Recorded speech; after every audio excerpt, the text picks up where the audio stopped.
ఇండియాతో ఓటమి తర్వాత పాకిస్తాన్ టీంలో విభేదాలు మొదలయ్యాయి. కెప్టెన్ సల్మాన్, షాహీన్ అఫ్రిది వీళ్ళిద్దరి వల్లే టీం మొత్తం కూడా ఓడిందనే అభిప్రాయాన్ని ఆ టీం మొత్తం వ్యక్తపరుస్తోందట.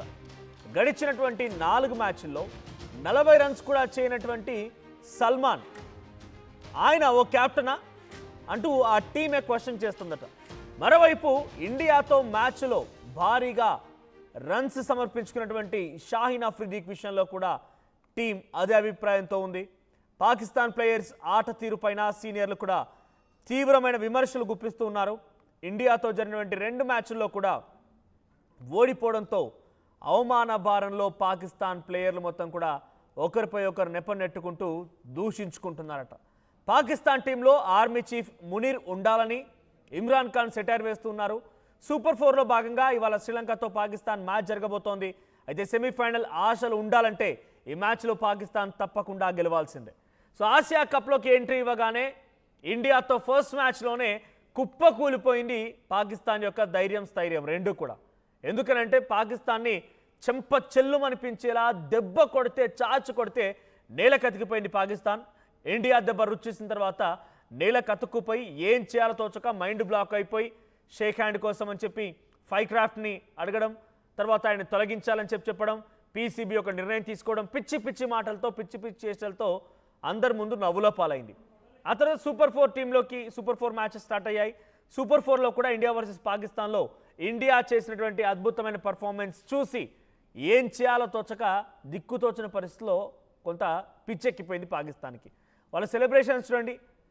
ఇన్నింగ్స్ స్టార్ట్ చేసిన తర్వాత Pakistan celebrations, Pakistan 50 half century కొట్టగానే వాడు గన్ ఫైర్ చేస్తున్నాడు, ఇంకొకడు ఫ్లైట్ ఎగరేస్తున్నాడు, ఇంకొకడేమో పిచ్చి పిచ్చి గొడవ పెట్టుకుంటున్నాడు. అంటే సహనం కోల్పోయి ప్రవర్తించడం మనం చూస్తున్నాం. సో ఆసియా కప్లో ఇప్పటివరకు పాకిస్తాన్ ఆడిన మ్యాచెస్ సంగతి చూస్తే ముందుగా గ్రూప్ ఏలో ఉన్నటువంటి పాకిస్తాన్ వర్సెస్ యూఏఈగా మ్యాచ్ సెప్టెంబర్ 17న రీసెంట్గా జరిగిన మ్యాచ్ 41 రన్స్తో పాకిస్తాన్ గెలుపొందింది. ఆ తర్వాత 6th మ్యాచ్ అటు గ్రూప్ ఏలో ఉన్నటువంటి పాకిస్తాన్ వర్సెస్ ఇండియాతో పాకిస్తాన్ కుప్పకూలిపోయింది. షేక్ హ్యాండ్ వివాదం స్టార్ట్ అయింది ఇక్కడే. ఇక పాకిస్తాన్ వర్సెస్ ఓమన్ 12th సెప్టెంబర్లో జరిగిన మ్యాచ్లో 93 రన్స్తో పాకిస్తాన్ గెలుపొందింది. అంటే out of 3 matches 2 matches Pakistan గెలిచింది, 1 మ్యాచ్ ఓడిపోయింది. ఇక సూపర్ 4లో పాకిస్తాన్ వర్సెస్ ఇండియాగా జరిగినటువంటి ఈ మ్యాచ్లో పాకిస్తాన్ అట్టర్ ఫ్లాప్ అయిపోయింది. కొంత పిచ్చి పిచ్చి వేషాలు, పిచ్చి పిచ్చి ప్రవర్తనలు చేసినా కూడా అట్టర్ ఫ్లాప్ అయిపోయింది. ఈరోజు శ్రీలంకతో మ్యాచ్ ఉండబోతోంది. ఈ మ్యాచ్లో గెలిస్తేనే కొంత పాకిస్తాన్కి జీవోత్సవం ఉంటుంది, లేదంటే పాకిస్తాన్ పని అయిపోయినట్టే. ఇక పాకిస్తాన్ తట్టా బుట్టా సర్దుకొని బై బై చెప్పి ఇంటికి వెళ్ళిపోవాల్సిందే. సో పాకిస్తాన్ ఈరోజు శ్రీలంకతో తలబడబోతున్నటువంటి నేపథ్యంలో పెద్ద ఎత్తున అందరూ కూడా ఉత్కంఠగా ఎదురు చూస్తున్నారు. సో గతంలో శ్రీలంక కూడా చాలా అద్భుతమైన పర్ఫార్మెన్స్ ఇచ్చింది. సో శ్రీలంకకు సంబంధించి మ్యాచెస్ మనం చూసినా కూడా శ్రీలంకతో ఆడినటువంటి టీమ్స్లో శ్రీలంక వర్సెస్ అటు ఆఫ్ఘనిస్తాన్, హాంకాంగ్, బంగ్లాదేశ్ ఈ 3 టీమ్స్ కూడా చిత్తుగా చేసి శ్రీలంక 3 మ్యాచెస్ గెలిచింది. ఆ తర్వాత సూపర్ 4లో శ్రీలంక అటు బంగ్లాదేశ్తో తలపడి ఓటమి పాలైంది. సో ఇప్పుడు రెండు కూడా, ఒకటి ఇండియాతో ఓడిపోయిన టీం, ఇంకోటి బంగ్లాదేశ్తో ఓడిపోయిన టీం, 2 టీమ్స్ కూడా ఈరోజు సాయంత్రం దుబాయ్ వేదికగా ఈ మ్యాచ్ జరగబోతోంది. శ్రీలంక వర్సెస్ పాకిస్తాన్. మరి మ్యాచ్ జరిగి వారికి ఏమైనా కొంత హోప్స్ ఉంటేనే నెక్స్ట్ సెమీస్కి వెళ్తాయి, లేదంటే గుడ్ బై చెప్పి బై బైతో ఇంటికి వెళ్లాల్సిందే. ఈ పిచ్చి కుక్కలు మళ్ళీ ఒకరిపై ఒకరు కొట్టుకుంటున్నాయంట. ఈ వీళ్ళకి అలవాటే, వీళ్ళ గురించి మాట్లాడి మననోరు పోతుంది, కానీ పెద్దగా ఉపయోగం ఏం లేదు.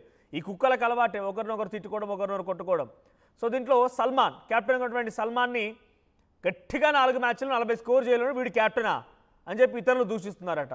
దాంట్లో షాహిద్ని వాళ్ళంతా కలిసి, అరే వెదవా నువ్వేమో స్కోర్ల మీద స్కోర్లు ఇస్తున్నావు, నీ బౌలింగ్ సరిగ్గా లేదు, నువ్వు వచ్చి మాకు చెప్పడం ఏంట్రా అని వాడిని అంటున్నారు. ఒకరి మీద ఒకరు కలిసి నెట్టుకుంటున్నారు.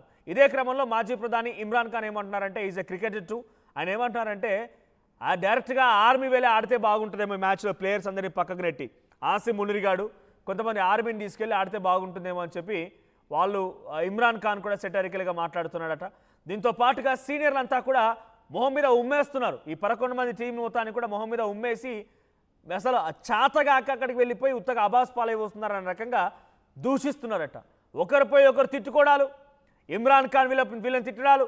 సీనియర్ క్రికెటర్స్ కూడా, పాకిస్తాన్ సీనియర్ క్రికెటర్స్ కూడా వీళ్ళని తిట్లతో ఆడిపోసుకుంటున్నారు. ఎందుకంటే చేతగాక 2 మ్యాచ్లు ఆడితే 2 మ్యాచ్లు భారత్తో ఓడిపోవడమే కాకుండా ఒకడేమో చేతబడి చేశాడని చెప్తారు.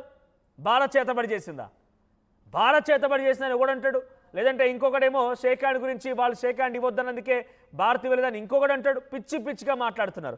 సో చాలామంది ఇంకా ఈ చేతబడి అనేటువంటి మాట చాలా చర్చల్లో చాలా పాకిస్తాన్ మీడియా కథనాల్లో వస్తుంది. కాబట్టి ఒక భారతీయుడిగా దీనికి ఒక పరిష్కార మార్గం చెప్తాను నేను. చేతబడి చేస్తామనే అనుమానం మీకుంటే ఈ చేతబడి జనరల్గా పోవాలంటే ఏం చేస్తారు? మీరందరూ 11 మందికి నున్నగా గుండు కొట్టించి వాళ్ళ మెడలో చెప్పుల దండలు వేసి గాడిదలపై ఊరేగించండి, ఊరూరా తిప్పించండి. వాళ్ళకి మొత్తం చేతబడి మొత్తం తొలగిపోతుంది. ఈ శ్రీలంకతో మ్యాచ్ అయినా కూడా సరిగ్గా గెలుస్తారు. శ్రీలంకతో మ్యాచ్ గెలవాలి, మీకున్నటువంటి చేతబడి మొత్తం పోవాలంటే ఈ పని చేయండి. లేదంటే 4 ప్రావిన్సులలో ఖైబర్ పఖ్తూన్ఖ్వా, పంజాబ్, తర్వాత సింధ్ అండ్ బలూచిస్తాన్ 4 ప్రావిన్సుల్లో ఈ రకంగా ఊరేగించి అక్కడక్కడ రోడ్ల మధ్యలో దీన్ని ఒక స్తంభానికో లేకపోతే ఏదో ఒక దానికి స్తంభానికి కట్టేసి జనాన్ని మొత్తాన్ని పోగేసి కోడిగుడ్లు లేకుంటే టమాటాలతో కొట్టించండి. వీళ్ళకి కూడా చేతబడి మొత్తం తొలగిపోతుంది. శ్రీలంకతో మ్యాచ్ గెలవాలంటే మన సెమీస్లో మళ్ళీ మీరు పార్టిసిపేట్ చేయాలంటే ఎట్లా కూడా ఈసారి కప్పు 100% ఇండియా అది కైవసం చేసుకోబోతోంది. It's 100% for sure. అది తప్పకుండా జరగబోతోంది కూడా. అలాంటప్పుడు మీకు ఆ స్థాయి వరకు కనీసం సెమీస్ వరకు రావాలన్నా కూడా మీరు పనిచేయాలి.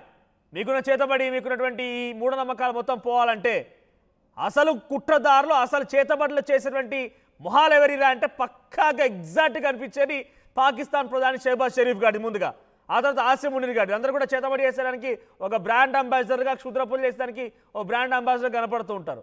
కానీ వాళ్ళు భారత్ పై నెప్ప నెడుతున్నారు కదా. మనం అంగీకరించకపోయినా పాపం వాళ్ళకు ఒక మరి పరిష్కార మార్గం చూపిద్దాం. ఆ పరిష్కార మార్గం ఇదే.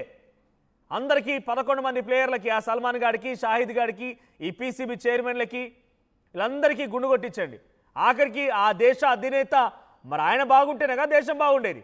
సో షహబాజ్ షరీఫ్ గారికి అందరికి నుండగా గుండు కొట్టించి మెడలో చెప్పుల దండ వేసి గాడిదలపై ఊరేగిస్తూ ఒక్కో చోట ఒక్కో ప్రావిన్స్లో ఆపి జనాలు మొత్తం పోగులేసి కోడిగుడ్డు టమాటాలతో కొట్టించండి. అప్పుడు మొత్తం చేతబడం అంతా పోయిపోయి మీరు స్వచ్ఛమైనటువంటి నీతిమంతులుగా నిజాయితీమంతులుగా మారిపోయి శ్రీలంకతో జరిగినటువంటి ఈ మ్యాచ్లో మీరు గెలుపొందుతారు. ఈరోజు శ్రీలంకతో మ్యాచ్ ఉంది. ఈ శ్రీలంకతో మ్యాచ్ జరిగి వాళ్ళు ఏమైనా కనుక కొంత వాళ్ళ పర్ఫార్మెన్స్ని చూపించి గెలిస్తేనే రేపటి రోజు సెమీస్కి అవకాశం ఉంటుంది. లేదంటే ఇక బాయ్ చెప్పి తట్టాబుట్ట ఆల్రెడీ సర్దుకొని పెట్టుకున్నారు. ఎక్కడ మ్యాచ్ అయిపోగానే కథ అందులో ఎక్కి వెళ్ళిపోవడమే గ్యారంటీ ఇక. సో మరోవైపుగా ఒకరిపై ఒకరు దూషించుకుంటున్నారట. అరే చేతకాని దద్దమ్మా అంటే ఇంకొకడేమో పనికి మాలిన చవట అంటున్నాడంట. ఒకడేమో అరే పిచ్చివదవా అంటే లేదా నువ్వే ఒక పిచ్చివాడు అని చెప్పి ఇంకొకడు అంటున్నాడట.